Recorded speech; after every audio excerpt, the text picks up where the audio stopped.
আজকে ইসলামী আন্দোলন বাংলাদেশ কুয়াকাটা পৌর শাখায় বিএনপির থেকে এসে যোগদান করেছেন এক ভাই।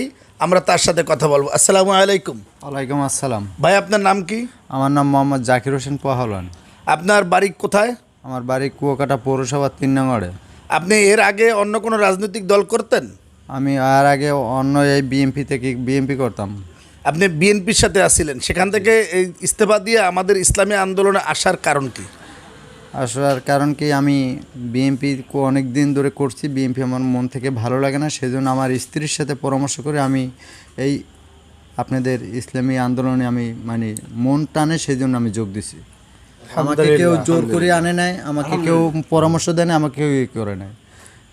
ইসলামী আন্দোলনের ব্যক্তিদের, কর্মীদের নীতিগত কার্যক্রম আপনার পছন্দ হয়েছে বিধে আপনি এখানে অংশগ্রহণ করছেন। জি জি, হ্যাঁ, আলহামদুলিল্লাহ। আমরা এবার কথা বলবো ইসলামী আন্দোলন বাংলাদেশ এই কুয়াকাটা পৌর শাখার বর্তমান সভাপতি দায়িত্বে আছেন এবং পৌরসভার কাউন্সিলর জনাব আলহাজ ফজলু খান সাহেবের সাথে। আসসালামু আলাইকুম।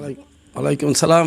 আপনি তো এই ইসলামী আন্দোলন বাংলাদেশের বর্তমান সভাপতি এবং কুয়াকাটা পৌরসভার এই মেয়রদের সাথে একজন কাউন্সিলর। তো আপনি এই এতদিন পর্যন্ত ইসলামী আন্দোলনে থাকার পরে ইসলামী আন্দোলনের কার্যক্রমকে আপনি কিভাবে মূল্যায়ন করতেছেন?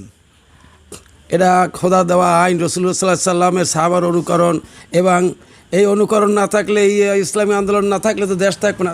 আলহামদুলিল্লাহ। আমরা এবার কথা বলবো ইসলামী আন্দোলন বাংলাদেশ এই মহিপুর থানার সংগ্রামী সেক্রেটারি জনাব মাস্টার মোহাম্মদ ফারুক সাহেবের সাথে। আসসালামু আলাইকুম রহমতুল্লাহ। ওয়ালাইকুম আসসালাম রহমতুল্লাহ। আলহামদুলিল্লাহ। আমরা এ পর্যন্ত দেখেছি বাংলাদেশের বিভিন্ন প্রান্তে ইসলামী আন্দোলন বাংলাদেশ তথা পীর সাহেব চরমনায়ের হাতপাখা মার্কার প্রার্থী জয়লাভ করেছেন।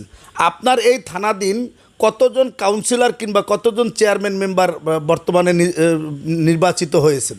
আমাদের মহিপুর থানাধীন দুটো ইউনিয়নে আমরা চেয়ারম্যান প্রার্থী বিজয়ী হয়েছি এবং কুয়াকাটা পৌরসভায় একজন কাউন্সিলর আমরা বিজয়ী হয়েছি এই পর্যন্ত, এবং ইউনিয়ন পরিষদের সদস্য হিসেবে আমরা প্রায় 60টির মতো বিজয় অর্জন করেছি।